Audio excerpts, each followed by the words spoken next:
ॐ अज्ञानतिमिरान्धस्य ज्ञानञ्जनशलाकया चक्षुरुन्मिलितं येन तस्मै श्रीगुरुवे नमः। श्रीमद्भागवतम्। ओम नमो भगवते वासुदेवाय। ओम नमो भगवते वासुदेवाय। ओम नमो भगवते वासुदेवाय। श्रीमद्भागवतम दूसरा कैंटो और 7वां अध्याय आज हम प्रारंभ करेंगे।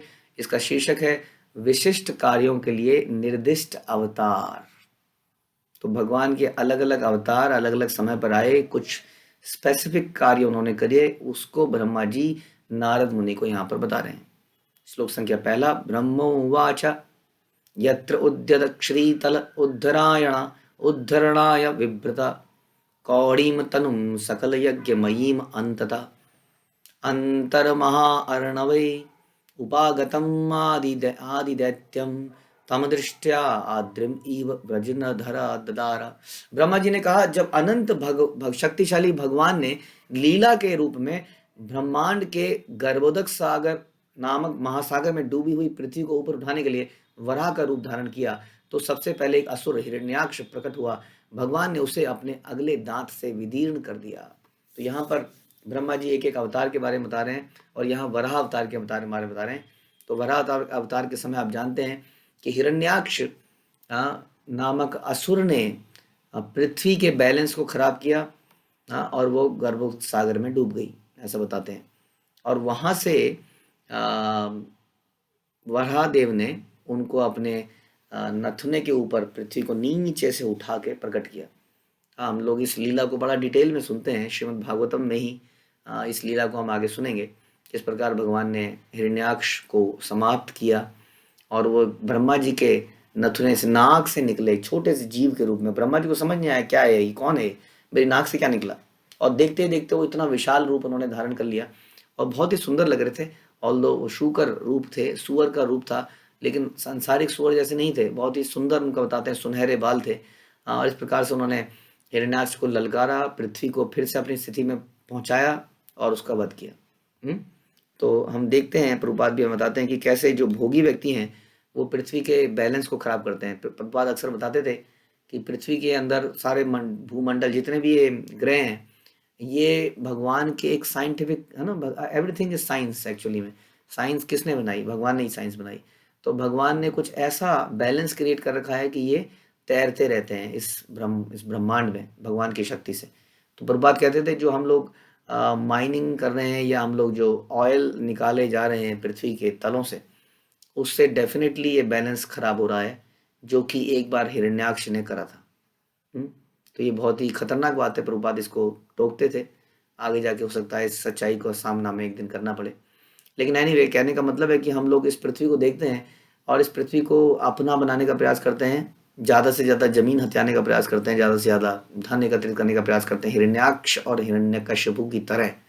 हाँ, लेकिन भगवान का एक वराह रूप भी, शूकर रूप भी उसको समाप्त करता है। इतने बड़े दैत्यों को, जो कि प्रथम दैत्य माने जाते हैं संसार के, प्रथम दैत्य शिरोमणि हिरण्याक्ष और हिरण्यकश्यपु।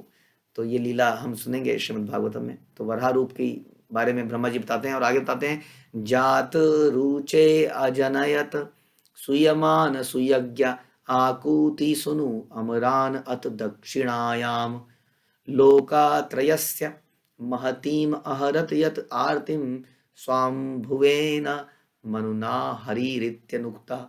सर्वप्रथम प्रजापति की पत्नी आकुति के गर्भ से सुयज्ञ उत्पन्न हुआ। ये भगवान का नेक्स्ट अवतार, एक और अवतार के बारे में बता रहे हैं, जिसका नाम था सुयज्ञ, जो कि आकुति के गर्भ से पैदा हुआ। और सुयज्ञ ने अपनी पत्नी दक्षिणा से सुयम इत्यादि देवताओं को उत्पन्न किया।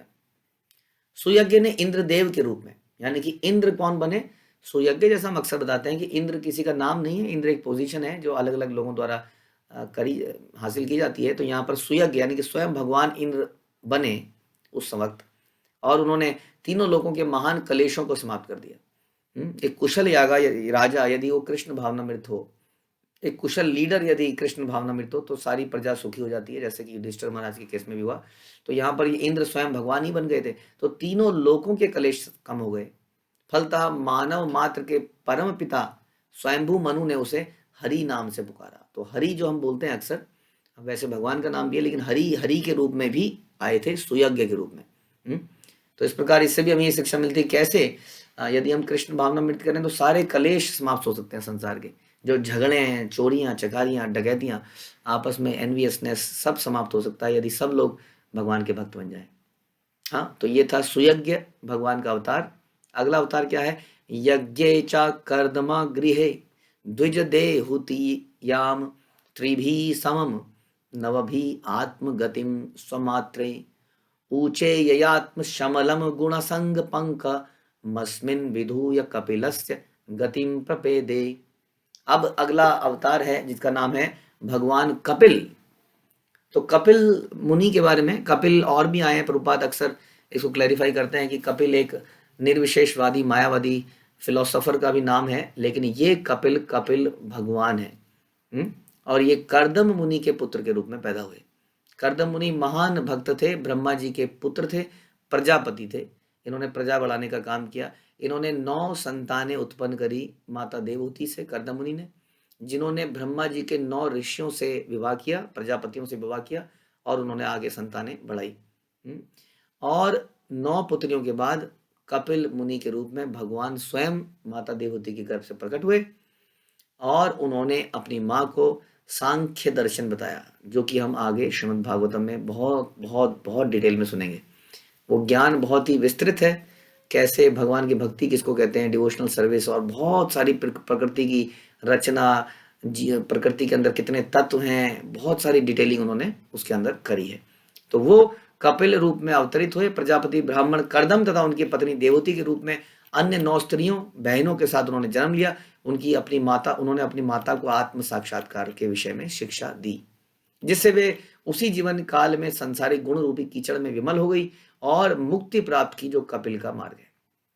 तो आप लोग सुनते हैं कपिल आश्रम, यदि आप लोगों ने सुना है, जो गंगा सागर में कपिल मुनि का आश्रम है।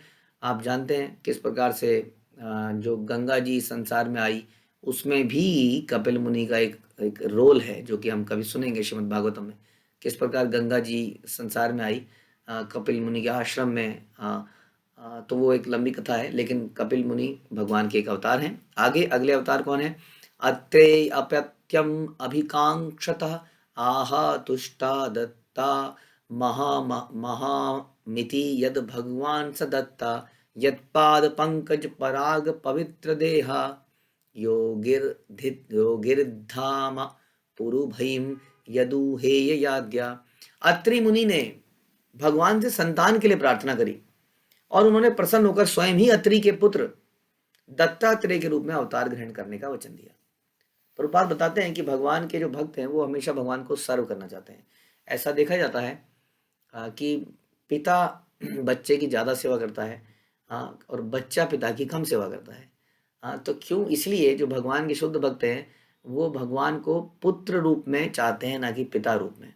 क्योंकि पिता कितने बड़े होने तक पिता कंटिन्यूसली सेवा करता है और उसके बाद में बच्चे बड़े हो जाते हैं।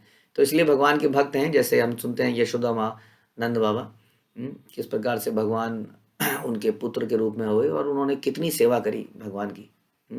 उसी प्रकार से अत्रि मुनि ने भगवान से प्रार्थना करी संतान के लिए। भगवान ने कहा मैं ही आ जाता हूँ। तो दत्तात्रेय के रूप में उन्होंने अवतार लिया। दत्तात्रेय बड़े फेमस हैं, उन्होंने कई शिष्य बनाए, जैसे यहाँ पर यदु भी उनके शिष्य थे, और इस प्रकार से कई लोगों को उन्होंने उद्धार किया, पवित्र किया। दत्तात्रेय ने, हम सुनते हैं दत्तात्रेय के 24 गुरु, जिन्होंने अलग अलग जगह पर कुछ कुछ चीज़ों से सीखा। कैसे एक अजगर से कैसे हम सीख सकते हैं कि भगवान अपने आप ही भोजन प्रोवाइड करते हैं, कहीं जाने की जरूरत नहीं है। किस प्रकार से हर चीज़ से उन्होंने कुछ सीखा। एक वैश्या से उन्होंने कुछ सीखा, एक एरो बनाने वाले से, धनुष बाण बनाने वाले से उन्होंने कुछ सीखा। तो इस प्रकार से बहुत सारी नॉलेज दत्तात्रेय की हम सुनते हैं शास्त्रों में, और आगे हम इसके बारे में सुनेंगे। तो दत्तात्रेय के रूप में भगवान आए और कई लोगों का उन्होंने उद्धार किया। अगला अवतार बता रहे, सप्तम तपा विविध लोक शिक्षया में आदु सनात स्वतपसा स चतुसना अभूत प्राक कल्प संप्लव विनष्टम इह आत्म तत्वम सम्यक जगात मुनिया यत अचक्षत आत्मनम। विभिन्न लोगों की उत्पत्ति करने के लिए मुझे तपस्या करनी पड़ी। किसे तपस्या करनी पड़ी? ब्रह्मा जी को। तो ब्रह्मा जी बता रहे हैं मुझे तपस्या करनी पड़ी, और तब भगवान ने मुझसे प्रसन्न होकर चारों कुमारों के रूप में अवतार लिया। इन चार कुमारों के नाम क्या है? सनक, सनातन, सनत कुमार और सनंदन। ये चार कुमार बड़े फेमस हैं। इन चार कुमारों को एक्चुअली में ब्रह्मा जी ने जितने भी पुत्र पैदा किए उस वक्त, उनका एक ही काम था, क्योंकि ब्रह्मा जी को एक ही काम दिया गया था कि सृष्टि की रचना कीजिए, इसमें जीवात्माओं को भरिए ताकि ये जीवात्मा यहाँ पर शुद्ध हो सके। तो इस उद्देश्य से उन्होंने ये संतानों की प्राप्त करी। तो संतानों से एक्सपेक्टेड ये था कि वो आगे संतानें पैदा करेंगे, लेकिन चार कुमार इतने स्पिरिचुअली एलिवेटेड थे, उन्होंने कहा हमें क्या मतलब इस संसार से, हम शादी नहीं करेंगे, बिल्कुल नहीं करेंगे। तो सनत कुमार ने बल्कि अपनी यौगिक पावर से, इतने शक्तिशाली थे कि अपनी यौगिक पावर से अपनी उम्र, बढ़ती उम्र को रोक लिया और एक बालक ही बनी रहे, इसलिए उनका नाम पड़ा कुमार, चार कुमार। और वो इतने छोटे बालक बने रहे, नग्न बालक, इतने छोटे हैं कि उन्हें कपड़े पहनने की आवश्यकता नहीं है, लेकिन वो परम योगी हैं। उनका नाम भागवत में आप कई बार सुनेंगे। सोचिए किस प्रकार से जीवात्मा को एक तरह से डरना चाहिए, इतना उन्नत होने के बाद भी किस प्रकार से भौतिक आकर्षण हमें समाप्त कर देता है। चार कुमार बड़े उन्नत भक्त थे, लेकिन उन्होंने कहा जैसे ही हमारा शरीर बड़ा होने लगेगा, हमारे अंदर ये काम वासनाएं आने लगेंगी, इसलिए शरीर के अंगों को छोटा ही रहने दो ताकि ये वासनाएं कभी तंग ना करें, और भगवान की भक्ति करते रहो। तो इस प्रकार से ब्रह्मा जी के चारों कुमारों ने शादी करने से मना कर दिया, बड़ा होने से ही मना कर दिया। तो ब्रह्मा जी को क्रोध आया और उनके बाहों के बीच में से रुद्र अवतार हुआ। वो कथा भी हम भागवत में सुनते हैं। तो बता रहे हैं कि ये चार कुमार जो है ये भी भगवान के शक्त्यावेश, भगवान के ही अवतार माने जाते हैं। पिछली सृष्टि में आध्यात्मिक सत्य का विनाश हो चुका था, किंतु इन चार कुमारों ने इतने स्पष्ट ढंग से उसकी व्याख्या की कि मुनियों को तुरंत सत्य का साक्षात्कार हो गया। वास्तव में यदि कोई व्यक्ति सांसारिक त्याग करता है, जैसे शादी ना करना या घर त्याग देना, तो उसके पीछे कई लोगों का उद्धार होना चाहिए, ना कि आराम करना कि अब मैं आराम करूंगा, बहुत काम कर लिया। वास्तव में हम देखते हैं जो ऐसे सन्यासी हैं, खासतौर पे हमारी वैष्णव संप्रदाय के अंदर, जो घर त्याग देते हैं या कई बार जॉब छोड़ देते हैं या कई बार इस तरह से काम छोड़ते हैं, तो वो और ज़्यादा बिजी हो जाते हैं, या उन्हें करने का प्रयास करना चाहिए। यही हमारी परंपरा है भगवान की सेवा में। तो चार कुमार ने शादी करने से मना कर दिया, इसका मतलब ये नहीं उन्होंने लाइफ को एंजॉय करा। जैसे आजकल लोग कहते हैं हम भी शादी नहीं करेंगे, 30 साल हो गए, 35 साल हो गए, करोगे ही नहीं क्या? नहीं करेंगे, लेकिन थोड़ा अभी एंजॉय कर लें लाइफ को। जब सारी एंजॉयमेंट शादी के बिना मिल रही है तो उसकी आवश्यकता ही क्या है? तो वो एंजॉय करना चाहते हैं, इसलिए शादी नहीं करते हैं। कई बार शादी करने के बाद हम बच्चा पैदा इसलिए नहीं करते हैं, क्यों? क्योंकि एंजॉयमेंट में दिक्कत हो जाएगी। तो यहाँ पर हम देखते हैं चार कुमारों ने मना किया, लेकिन उन्होंने मार्गदर्शन किया। यहाँ पे लिखा जा रहा है कि उन्होंने शास्त्रों को, चीज़ों को इतने ढंग से प्रस्तुत किया कि सभी लोगों को एकदम क्लियर हो गया कि लाइफ का पर्पस क्या है। अगला अवतार, धर्मस्य दक्ष दुहितरि अजनिष्ठ मूर्त्याम नारायणा नर इति स्वतपः प्रभाव दृष्ट्वा आत्मनः भगवता नियम अवलोपम दैव्यतु अनंग प्रतना घटितुम न शेकु। उन्होंने अपनी तपस्या की विधि प्रदर्शित करने के लिए धर्म की पत्नी तथा दक्ष की पुत्री मूर्ति के गर्भ से नर तथा नारायण युगल रूपों में जन्म लिया। आप जानते हैं बद्रिक आश्रम में नर नारायण का मंदिर आज भी है, वहीं पर इनका इटर्नल स्थान है। ऐसा बताते हैं कि बद्रीनाथ में आज भी नर नारायण उपस्थित हैं। हमारी दृष्टि इतनी शुद्ध नहीं है कि उन्हें देख पाए। तो नर नारायण के रूप में, जो कि धर्म की पत्नी तथा दक्ष की पुत्री मूर्ति के गर्भ से, और ये इन्होंने जन्म लिया। तो आप जानते हैं कि नर नारायण के सामने उनकी तपस्या से घबराकर हमेशा की तरह इंद्र ने कुछ स्वर्ग की अप्सराएं भेजी, कामदेव की सखियां, ताकि उनका व्रत भंग हो जाए। लेकिन वो क्या देखती हैं कि भगवान के शरीर से, उनके शरीर से अनेक सुंदरियां उत्पन्न हो गई, और भगवान ने स्वयं उनको इंद्र को भेंट कर दिया। तो इस प्रकार से हम देखते हैं इस प्रसंग से कि किस प्रकार से कोई भी सांसारिक चीज भगवान को प्रभावित नहीं कर सकती है। इसलिए जो भगवान की शरण में जाता है वही माया से बच सकता है, और कोई नहीं बच सकता। कोई बड़े से बड़ा तपस्वी योगी नहीं बच सकता है, क्योंकि माया भगवान की है। और इस प्रकार से भगवान की माया को, भगवान को ही वश में करने के लिए जब इंद्र ने इस प्रकार से इनको भेजा, तो भगवान को क्रोध नहीं आया। वास्तव में हम देखते हैं कि इसी प्रकार का क्रोध शिव को आता है जब कामदेव उनको तंग करने आते हैं उनको भस्म कर देते हैं। लेकिन भगवान के को क्रोध नहीं आता है। भगवान ने देखा, ओ तुम कुछ मेरे लिए तुमने कुछ गिफ्ट भेजा है, ये लो, इससे बेहतर गिफ्ट मेरे पास है। और उन्होंने अपने शरीर से और सुंदर अप्सराओं को पैदा कर दिया। तो नर नारायण आज भी तपस्या कर रहे हैं। वो सिखाते हैं हमें किस प्रकार से जीवन तपस्या के लिए है, अपने आप को शुद्ध करने के लिए है।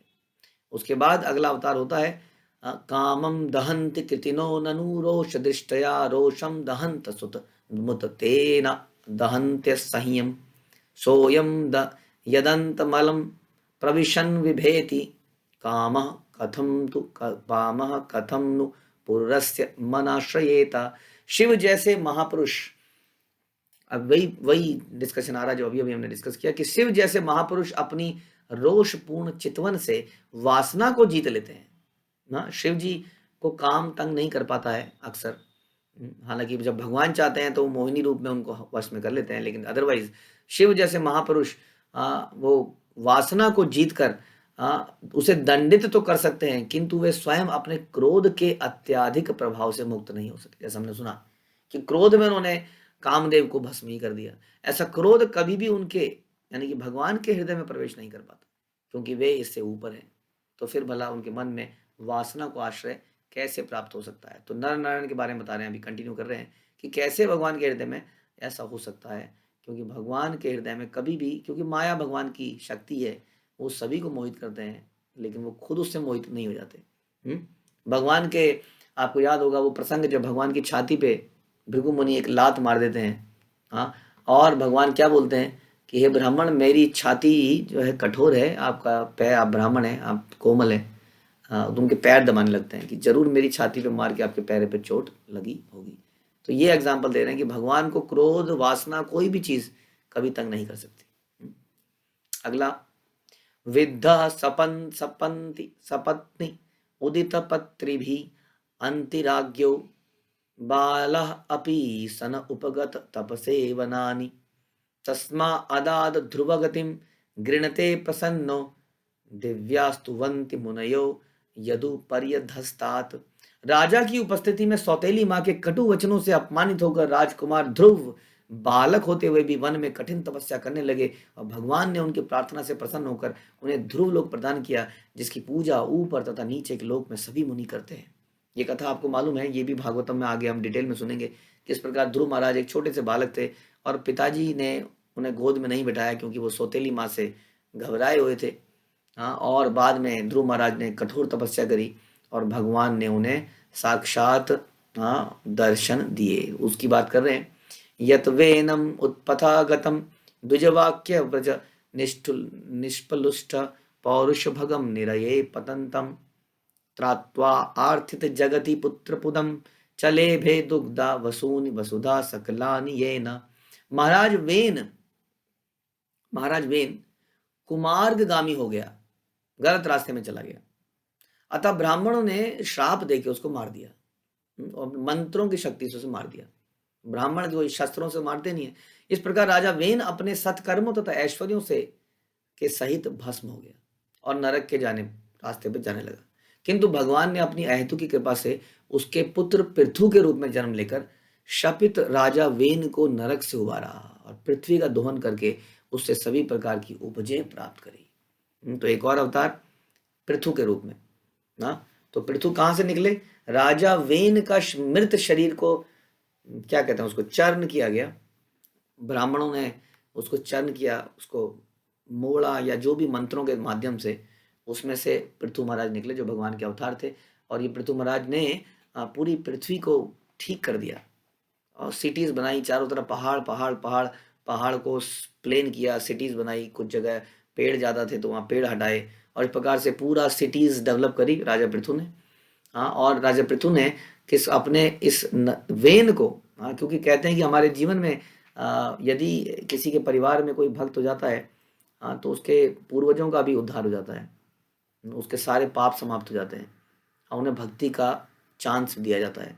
तो इस प्रकार पृथु महाराज जब आए तो वेन जैसा राजा जो कि कुमार्गी था, नरक गामी था, बल्कि नरक में ही था, उसका भी उद्धार राजा पृथु ने किया। राजा पृथु ने उन्हीं का नहीं, कईयों का उद्धार किया। ये कथा भी भागवतम में आएगी। तो जितनी भी कथाएं और अवतार हम सुन रहे हैं ये सारे अवतार हम आगे डिटेल में सुनने वाले हैं, लेकिन ब्रह्मा जी यहाँ पे समराइज करके इन सारे अवतारों को नारद मुनि को बता रहे हैं। तो यही कहते हैं, इसी को कहते हैं भगवान की कथा। ये कथाएं वास्तव में हमें पवित्र करने वाली हैं, पिक्चरों की कथाएं हमें दूषित करने वाली हैं। ऐसी कथाएं हम पिक्चरों की भी सुनते हैं, सीरियल्स की भी सुनते हैं, लेकिन वास्तव में वो हमारी टेढ़ी पूंछ को और टेढ़ा करते हैं, जिस इच्छाओं के कारण टेढ़ी हो चुकी है। लेकिन भगवान के अवतारों के बारे में हम सुनते हैं, जन्म कर्म च मे दिव्यम एवं यो वेति तत्वता त्यक्त्वा देहम पुनर्जन्म नैति मामेति स्वजन। जो मेरे जानता है, मेरे जन्मों के बारे में, मेरे कर्म के बारे में जानता है कि कितने वो दिव्य हैं।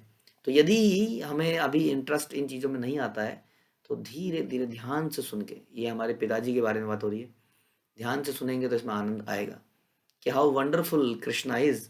एक ही आदमी कितने तरह के अवतार ले सकता है, कितना डिफरेंट फॉर्म्स में आ सकता है, कितने डिफरेंट कलर्स में आ सकता है। राम के रूप में वो हरे कलर में आए, कृष्ण के रूप में श्याम कलर में आए, चैतन्य महाप्रभु के रूप में वो पीत पीत रूप में आए। तो one one Krishna and many roles.